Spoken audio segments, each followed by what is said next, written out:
Okay, this is my favorite topic. It's not only a climate solution, but it's exciting to think that one of these days we'll be going around with clothing that can cool and heat us when and as required, and also maybe have a little microchip that just kills all the microbes that clothes collect when we wear them, and then make them smell nice and fresh without having to, go to the laundry or use a washing machine or wash by hands and dry them and so on and so forth. So this is a concept that just got reported in Science in August 2025. So I'm recording this 3 weeks later. Sustainable personal cooling in a warming world. Advanced textiles and intelligent wearable devices can provide cooling under extreme heat. Obviously, it's exciting because that means energy is being generated locally. There's always the life cycle issues you have to worry about in terms of carbon neutrality and so on. And we are raising a lot of issues about how warming will require more and more air conditioning, and people say, oh, tropics are going to heat up, warm up, and more people are going to buy air conditioners. So that will be bad and positive feedback to global warming. But honestly, if we will need more air conditioning, then we have to think about how to make air conditioners carbon neutral and not worry about air conditioners being a problem, right? So these kind of solutions always excite me. Cooling is achieved with 4 primary mechanisms. I'm jumping ahead. There is some introductory material about how heat waves are increasing and mortality is increasing and so on. Cooling is achieved with 4 primary mechanisms: radiation, conduction, convection, and evaporation. Conduction requires physical vibration of molecules to transfer heat or temperature gradients, basically. Radiation is obviously where you have energy coming in, and you can radiate out energy as well from the body. And there is convection, which means air parcels literally take the energy away, and evaporation, so you sweat, and sweat is evaporated, and that cools the body as well, right? Natural personal cooling processes such as sweating rely on evaporative mechanisms. For example, as water evaporates from the skin, it takes heat away from the body and lowers the body temperature. Remember, we have a temperature of the body that's maintained approximately by, at least internally, but externally we feel hot or cold, and body radiates energy. It's thermal energy, infrared energy, just like Earth's energy going to space. We cannot see it, but many species have evolved to see infrared, especially at night and so on. Okay, that's part of the energy balance mechanism as well. By contrast, engineered materials manipulate radiation, conduction, and convection to control temperature. That's what generally the engineering approaches are to cooling buildings, individuals, and so on. Fan or AC or hand fan, whatever it is. Right? You can also put a wet towel on your neck and cool down, right? Spectrum selective materials regulate, jumping again ahead, spectrum selective materials regulate transmission, reflection, and absorption of electromagnetic radiation such as light and heat at specific wavelengths. So infrared I mentioned because you have to get rid of heat at all the wavelengths at which it's being produced. These textiles can block radiative heat from the external environment while dissipating the body heat effectively. So if you want to cool, you don't want to trap your body heat with clothing, and you want to also prevent external heat from coming in. For example, a nanoporous polyethylene textile that is transparent to mid-infrared radiation emitted by the human body, which is in the 7 to 14 micrometer range, can effectively cool artificial skin by 2 degrees C more as compared with cotton. So experiments are done with artificial skins. A multi-layered metafabric, which is an engineered textile for regulating spectral properties, can scatter and reflect solar radiation across a broad spectrum that spans from ultraviolet to near infrared wavelengths, so 0.3 to 2.5 micrometers, by using randomly dispersed particles with optimized size and refractive index. So, these are the details that matter in the actual design that ultimately can be mass produced, let's say. These textiles radiate heat within the atmospheric transparent window, a range of wavelengths 8 to 13 micrometers that can escape the atmosphere to the cold outer space, which acts as a giant heat sink. Of course, there are a lot of details. Not everything just escapes. There are, various physical barriers. Let's say if you're sitting within a building, then that energy cannot get out. But in general, that's the window in which the atmosphere allows thermal energy to go out, and you can make sure that you are emitting in that range as well to maximize energy loss from the Earth, which, imagine 7-8 billion people running around, 9 billion I think we are now. How many billions are we now? Let's check. I think it's 9. Okay, let me check and confirm at the end. So these textiles radiate heat within the atmospheric transparent window, a range of wavelength 8 to 13 micrometers that can escape the atmosphere to the cold outer space. However, they can absorb urban heat across a broad spectrum of 2.5 to 20 micrometer, which is emitted from the ground and nearby buildings. Can create urban heat island, typically discussed as additional impacts of urbanization. A hierarchical fabric has been developed to emit mid-infrared radiation from the body while selectively minimizing urban heat absorption. Although these advances are promising, radiative cooling is limited by environmental factors such as moisture and pollution, which can disrupt radiation pathways and retain heat.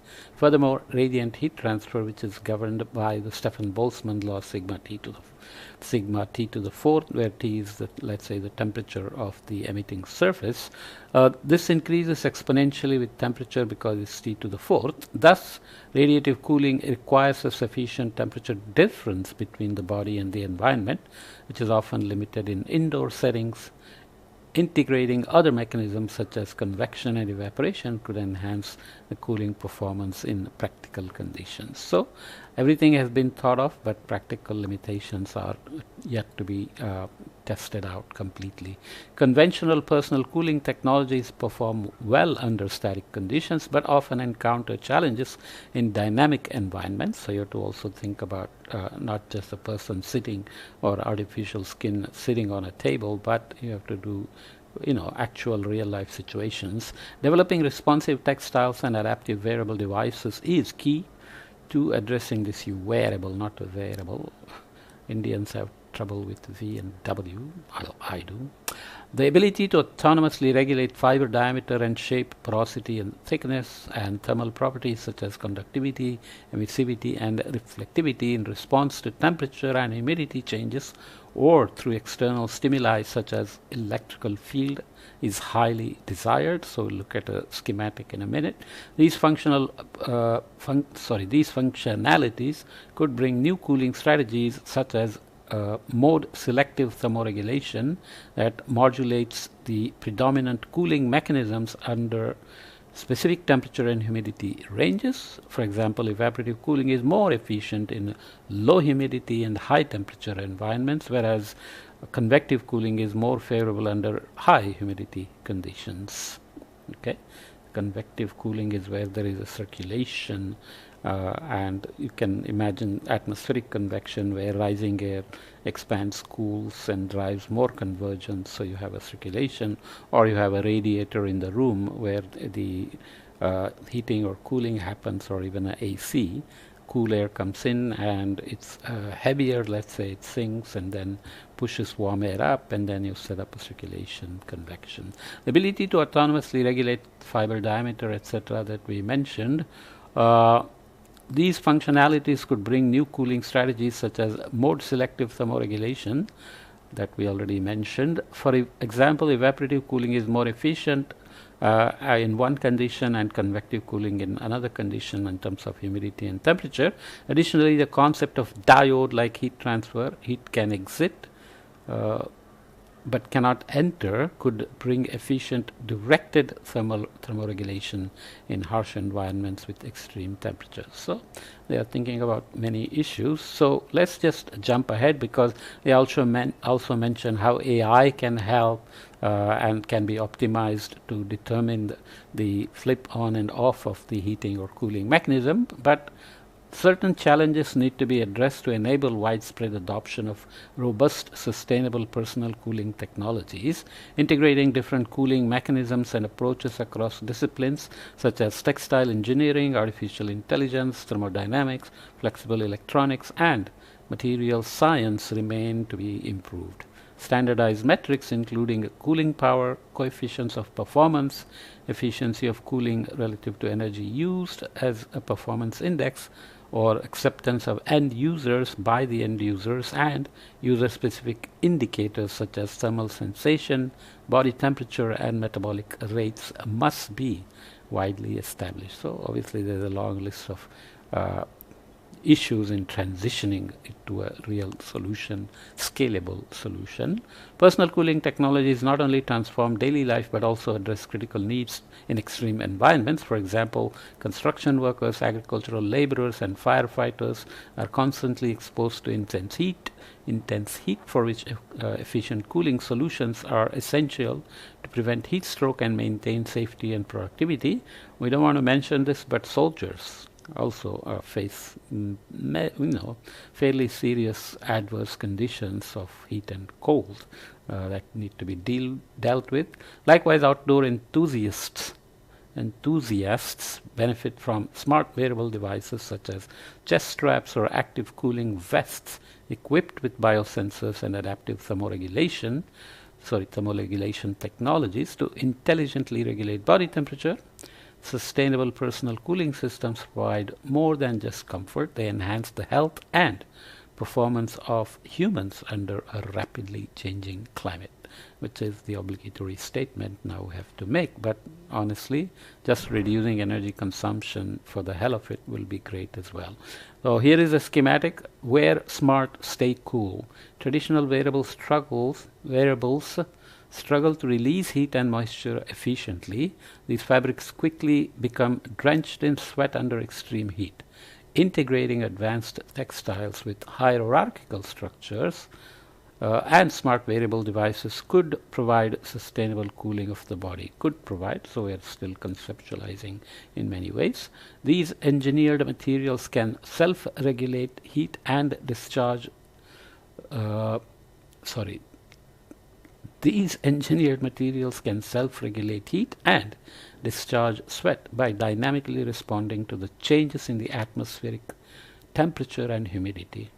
Okay, so mode of conduction, convection, radiation can be used efficiently in combination. So here is the traditional wear.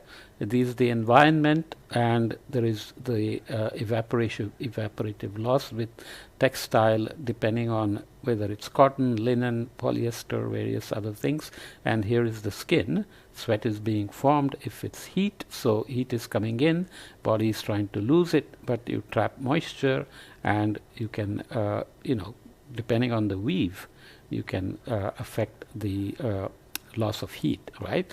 Whereas in a sustainable cooling wear, intelligent thermoregulating textile is used instead of just the regular textile that is typically used now. I'm wearing cotton, but I often wear lycos and so on. Loose weave here instead of the tight weave, which is done, for durability and other issues. So here now you have loss allowed, it's allowing much more of the sweat to be evaporated out because of the fabric, and heat is reduced from coming in as opposed to here. Much more heat is going out than here. So essentially you are achieving degrees of cooling using combination of wearables, textiles, and AI. to control the flow of energy. Okay, so it's cute. I like these because they are real solutions that are being worked on and hopefully will soon become practical and scalable. Okay, let's leave it here.